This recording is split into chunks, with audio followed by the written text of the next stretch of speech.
A major traffic tie-up, the latest after a truck gets stuck under Whoop-Up Drive Bridge.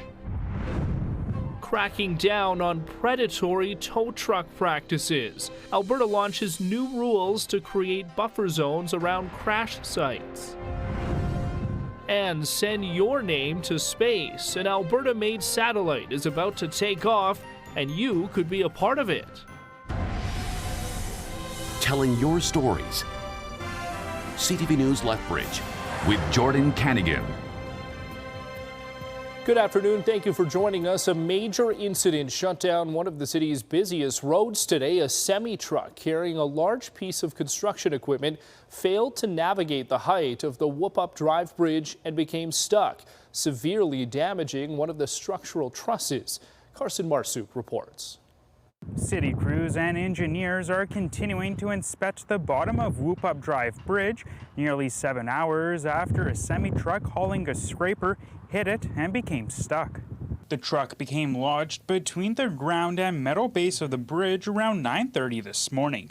The Caterpillar scraper suffered damage to the cab, causing a large dent to one of the trusses under the bridge. City crews, Lethbridge Fire and Emergency Services, police and engineers have spent most of the day assessing the situation and coming up with a plan on how to remove the truck without causing further damage to the bridge. Because of the large dent to the bridge, Whoop-Up Drive was shut down in both directions for several hours before some lanes reopened around noon. The heavy-duty machine involved is used for earth moving and can weigh nearly 120,000 pounds. Once the truck and scraper is removed, engineers will then inspect and conduct a structural test to ensure the stability of the bridge. This all comes as the city completes Phase 2 of the Whoop-Up Drive Bridge rehabilitation project on top of the bridge, which has already caused significant lane closures and delays. Lethbridge police say the investigation is ongoing and whether charges will be laid against the driver or company are not known at this time. Carson Marsuk, CTV News, Lethbridge. And the city is asking motorists to be patient on the roadways and plan your route ahead of time to ensure delays can be minimal.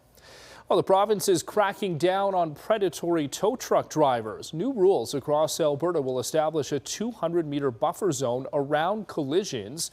Tow truck drivers will only be able to enter when requested by drivers or police. The measures follow similar rules established in Edmonton and Calgary earlier on this year. It comes after some drivers essentially had their vehicles held hostage by unauthorized tow truck companies. The last year and a half, what it is that we're hearing is increased incidents of predatory towing. And certainly what it is that we're beginning to hear now are almost daily reports within our towing network of individuals that find themselves broken down on the side of the road or involved in a collision. Any tow truck drivers breaking the rules could face a $1,000 fine. The measures go into effect on Friday. Well, the city of Lethbridge is moving ahead on long-awaited upgrades for the water treatment plant. Funding from the province is helping to make the upgrades possible. The first phase includes a new high-capacity clarifier and electrical upgrades. It's estimated the initial upgrades will cost $67.2 million. The province is chipping in just over $9 million through a grant. The city says these upgrades are critical to support Lethbridge and the surrounding region's population growth. With being the agri-food hub here in the south, and the importance of that, and the importance of getting water to our residents that are going to be working in these different new businesses, it's extremely important. Our plan here at the city of Lethbridge is 150 million liters per day. And during the summertime, our peak reach up to 135 million liters per day. Phase 1 of construction will start later on this month. It's expected to be completed by December 2027. Lethbridge County has lifted its fire advisory due to the recent cool, wet weather. It means people with permits can again burn paper products, untreated wood, and yard waste. It is still illegal to burn plastic, rubber, construction material, oil, and animal manure. Now, the county isn't ruling out issuing another fire advisory if prolonged dry conditions return. Air Canada's flight attendants have voted overwhelmingly in favor of strike action. It means a 72-hour strike notice could be issued as early as August 16th. The airline and the union have been in contract talks since the start of the year. Meantime, Air Canada is changing how Aeroplan members earn points. The loyalty program will change January 1st. Members will earn points on eligible Air Canada flights based on dollars spent rather than distance traveled. They will earn a minimum of 1 Aeroplan point per dollar. Air Canada will also introduce status qualifying credits, a new path for achieving Aeroplan elite status.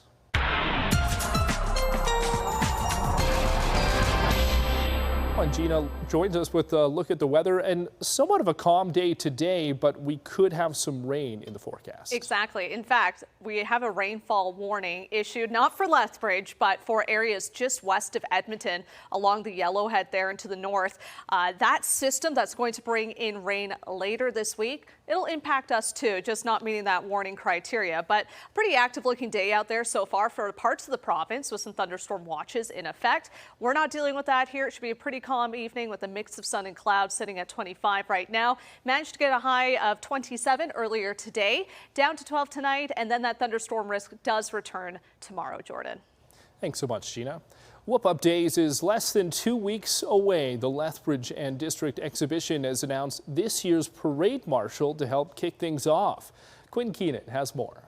The annual Whoop Up Days parade marks the beginning of the nearly week-long festivities. This year, it will be Gas King owners the Morris family leading the way as honorary parade marshals. We're very honored to be included in such an elite group of past parade marshals. We certainly don't think of ourselves as hometown heroes, but we're happy to lead this year's parade. Gas King was started in 1985 by Brent Morris and his father Don. Since then, it's grown to 7 locations in Lethbridge, Picture Butte, and Medicine Hat. Gas King has been a supporter of Whoop Up Days since 2001. When we were approached about 25 years ago about selling tickets for Whoop Up Days, we were very happy to do that, and we've been doing that ever since. This year's parade theme is Hometown Heroes. The LDE felt the Morris family shows what it means to be community leaders.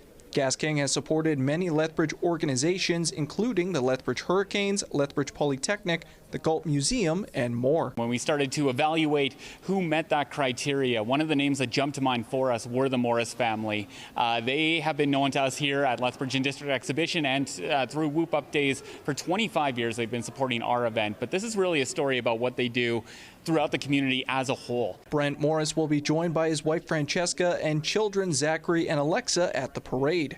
It's an honor for the family that spent plenty of time at Whoop Up Days over the years. I'm from Picture Butte, not too far away, born in Lethbridge here, been to the parade many times, been to Whoop Up Days hundreds of times, well, many times, and went to Whoop Up Days, Midnight Madness as a kid. The Whoop Up Days parade is August 19th at 9 a.m. starting from Park Place Mall. Quinn Keenan, CTV News, Lethbridge. New West Theatre is getting set to raise the curtain on its latest music comedy review. That's why I go for that rock and roll music, any old way you choose it. The electrifying show is a sequel to 2023's Decades that shines a spotlight on the iconic sounds of the past. The New West Theatre Ensemble will feature hit songs from the 1950s all the way to 2024. The show will include comedy bits and is designed for the whole family. Those involved say the performing the summer shows are always special. The timing is quite nostalgic too. I think there's been 2 shows in the summer, or 1 show in the summer, but it's a mainstay. And I think that people expect the review show at that time, but then it's also just sort of everyone circles back and you get to come home around that same time. Decades Remix runs from tomorrow to August 23rd. Tickets can be found online or at the Yates Memorial Theatre box office. Well, still to come, another push to encourage vaccinations. Health officials across Canada urge action as measles cases climb.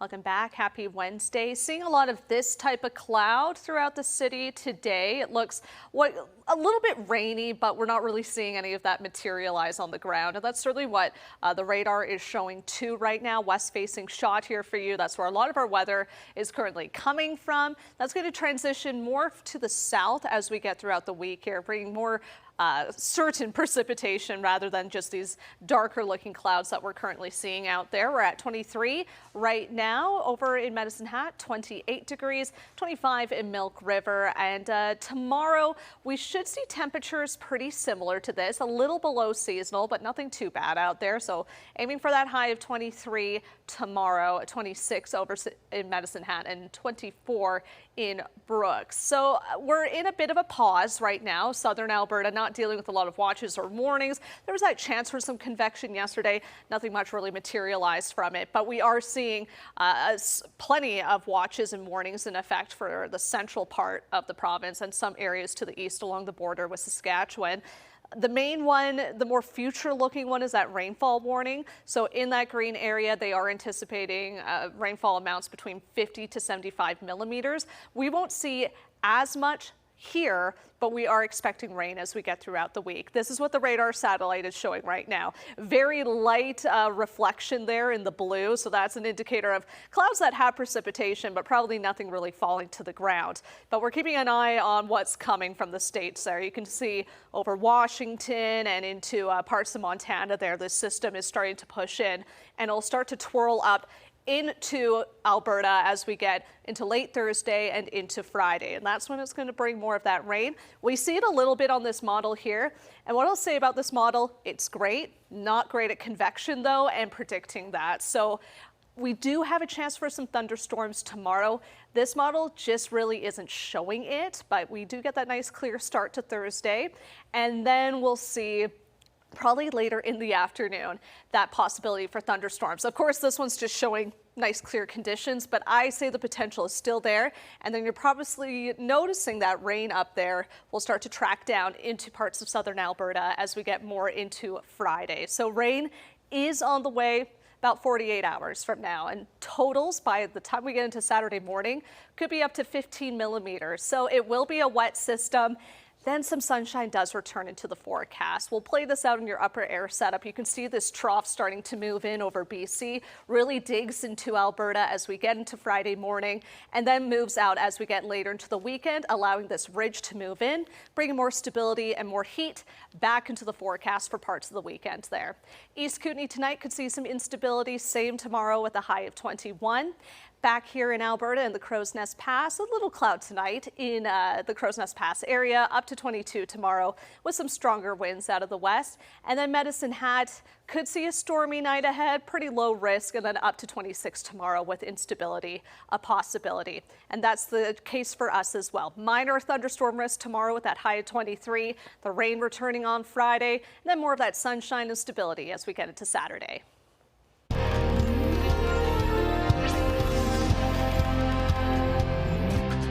Alberta is reporting another 3 measles cases. All 3 of the new cases identified since yesterday are in the north zone. The south zone remains near 960 cases. 4 people are in hospital, including 2 in the ICU. Province-wide, the total number of measles cases is 1,694, 8 of which are considered active. Well, Canadian medical experts say measles transmission in our country continues to soar, and more needs to be done to address the health risks. Pauline Chan explains.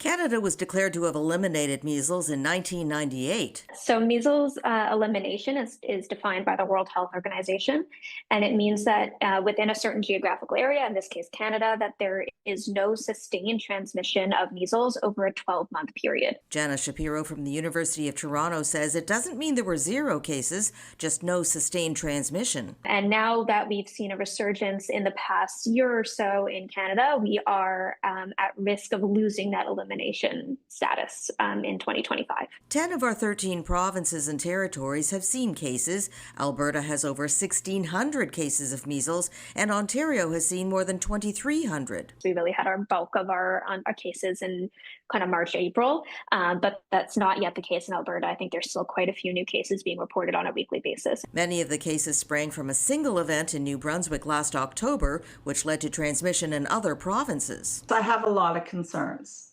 very deep concerns, professionally, foremost, and also personally.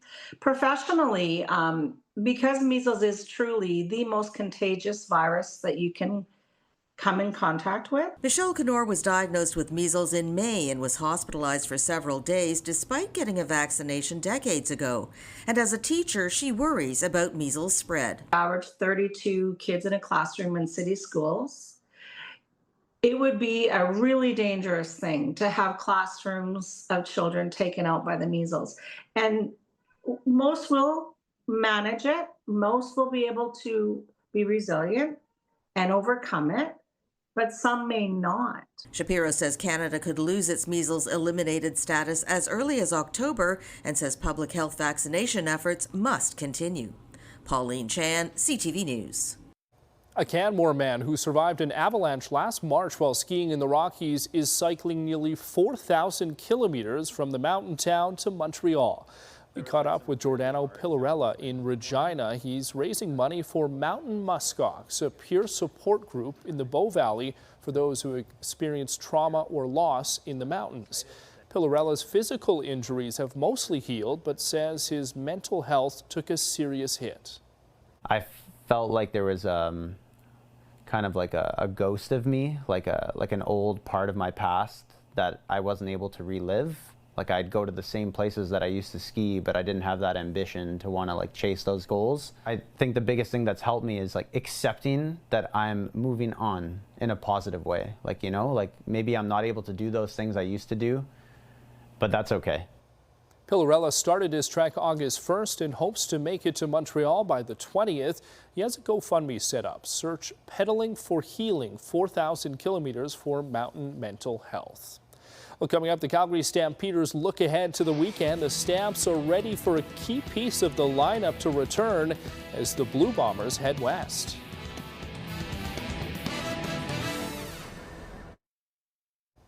The Toronto Blue Jays kept their winning ways going in Colorado. Angel Cheville into the game. First pitch to Schneider is tagged out to left field, and it's gone. Davis Schneider's homer in the sixth was more than enough this afternoon. The bats were hot again as the Jays unloaded on the Rockies to win 20-1. Yes, 20-1. Toronto outscoring Colorado combined 45-6 in 3 games. The Jays are off to Los Angeles to start a series against the Dodgers on Friday. The WCBL playoffs start tonight. The Lethbridge Bulls and teams across southern Alberta all chasing a championship. The Bulls will meet the Sylvan Lake Gulls in the best-of-3 West Division semifinal. They split their 8-game season series. Game 1 will go tonight in Sylvan Lake at 7. The Medicine Hat Mavericks are matched up against the Regina Red Sox in their East semifinal. They also split their season series, and the Brooks Bombers will look to upset the first in the West Okotoks Dogs. Brooks is still looking for its first playoff win in franchise history. Both games start at 7 o'clock. Well, the Calgary Stampeders are 2-0 so far this season against the Winnipeg Blue Bombers. They'll face the Blue and Gold a third time at McMahon, and it looks like the Stamps will get a big piece of their offense back for Saturday's game. Here's Glenn Campbell. He's in trouble, escapes on the run to his left. Now he's going to try to do it himself. Look out. The Calgary Stampeders just haven't been the same since Vernon Adams got injured on this play against the Montreal Alouettes a couple of weeks ago. Adams sat on the sidelines for the rest of the game and then missed last week's game in Ottawa. Both were losses for the Stampeders, but it looks like he'll be back against the Bombers. Yeah, I feel great. I feel good to be back out there with the guys. It was some great energy today, great weather, great day of practice. So we're excited for the opportunity this week to get on, take on Blue Bombers. The Stamps have lost 2 in a row and want to put an end to that losing streak. Head coach Dave Dickinson says Adams will make a difference. Well, I mean, he's been our leader. He is a playmaker. You know, I feel like any game he's out there and you can win that game. I've always felt like when he's going, he's as good as anybody. Adams says it's never easy to not be on the field to help your teammates. Yeah, it's very tough, you know what I'm saying, like for anybody else, you know what I'm saying. You're a competitor, you want to be out there helping out the team and doing what you can do, you know, so just have to help on the sidelines, you know, so, but thought we played well, we didn't make enough plays, so we got to get back on track this week, hopefully. Adams flew to Ottawa with the team and had a front row seat with what went right and what went wrong. And the Red Blacks go up by 13. And perhaps prepare him for his next job.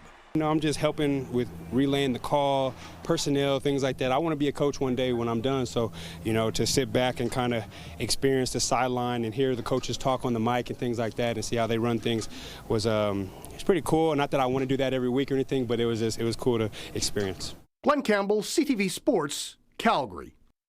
Well, still to come, how about sending your name to space? The Alberta-made satellite may be small, but it packs a unique payload.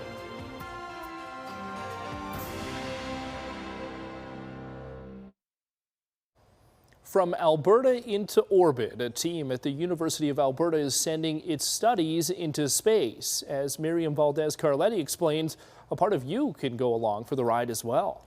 And lift go Falcon, go into ignition. Your name could be aboard a Falcon 9 rocket. Students at the University of Alberta are creating a satellite that will hitch a ride to space. We go on a rideshare program, so there's probably 60 or 50 other satellites about this size that are also paying to be on the rocket. They're building the X Alta 3. It'll house a student-built imager that we developed for climate change research. X Alta 3 will orbit Earth and monitor ice and snow coverage in Canada and contribute to wildfire research. The Canadian government especially is looking into more ways to support climate change research. We know that wildfires are a hot button issue for a lot of Albertan communities. The X Alta 3 project will cost $500,000. Part of the crowdfunding campaign includes inviting donors to be a part of the mission through this small chip. A chip will be affixed like that, and we'll send it to space so your name gets to come with us.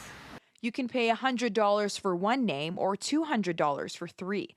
While the satellite is only the size of a loaf of bread, it packs a punch. But it contains everything. So you have your computer in here, your power. The only thing not pictured on here is some of the surface components. The students will have their names hidden within the circuits and other components, but it's building X Alt 3 that makes them excited to launch their careers. Sending actual hardware that I've designed into space was always a long-term goal for far in the future when I was in my late 20s or 30s or even older. This is the first opportunity I've ever had to actually participate in a real space mission.